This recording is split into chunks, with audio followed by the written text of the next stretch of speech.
Friends ఈ video నచ్చినట్లయితే like చేయండి, సబ్స్క్రైబ్ చేయండి.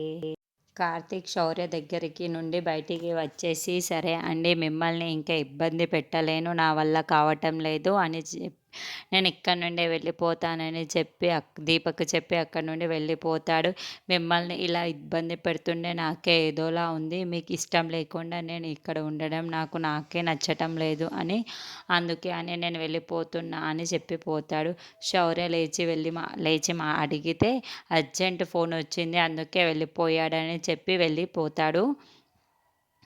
అది చూడగానే అక్కడున్న దీప మాత్రం చాలా బాధపడుతూ ఉంటుంది.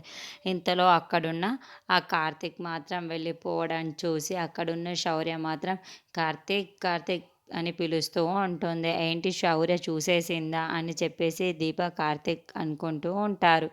ఇంతలో అక్కడున్న కార్తీక్ దగ్గరికి శౌర్య పరిగెత్తుకుంటూ వెళ్తూ, ఏంటి కార్తీక్ నన్ను చీటింగ్ చేస్తూ ఆ మాటలు వినగానే అక్కడున్న కార్తీక్ మాత్రం ఎందుకమ్మా అలా అంటున్నావు అని చెప్పేసి అడుగుతూ ఉంటాడు.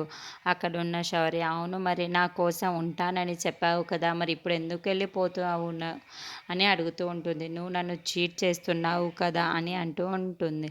అక్కడున్న మాటలు వినగానే అక్కడున్న కార్తీక్, అదేం లేదమ్మా, అర్జెంట్ ఫోన్ కాల్ రావడంతో నాకు వెళ్ళాల్సి వస్తుంది, మళ్ళీ వచ్చినప్పుడు నేను బోల్డని చాక్లెట్స్ తీసుకొని వస్తానని చెప్పి వెళ్ళిపోతాడు. ఆ మాటలు వినగానే అక్కడున్న శౌర్య చాలా సంతోషిస్తుంది. ఇంతలో అక్కడున్న కార్తీక్ మాత్రం, శౌర్య నేను ఇప్పుడు వెళ్ళాలి, నీ కోసం నేను తప్పకుండా వస్తాను కదా అది చెప్పేసి అంటూ ఉంటాడు. ఆ మాటలు వినగానే అక్కడున్న శౌర్య, సరే త్వరగా రా నా కోసం అని చెప్పేసి అంటూ ఉంటుంది. ఇంతలో అక్కడున్న కార్తీక్ మాత్రం, నువ్వు నా కోసం అని నువ్వు వీధుల వెంబట తిరగకు, వస్తే మీ అమ్మతో కలిసి వస్తానని చెప్పి నాకు మాట ఇవ్వమని అడుగుతూ ఆ మాటలు వినగానే శౌర్య, సరే కార్తీక్ నువ్వు చెప్పిన విధంగానే నడుచుకుంటాను, నేను ఎక్కడికి వెళ్ళను, అమ్మ దగ్గరే ఉంటాను, నువ్వు వస్తేనే నేను కలిసి ఆడుకుందాము అని చెప్పేసి అంటూ ఉంటుంది.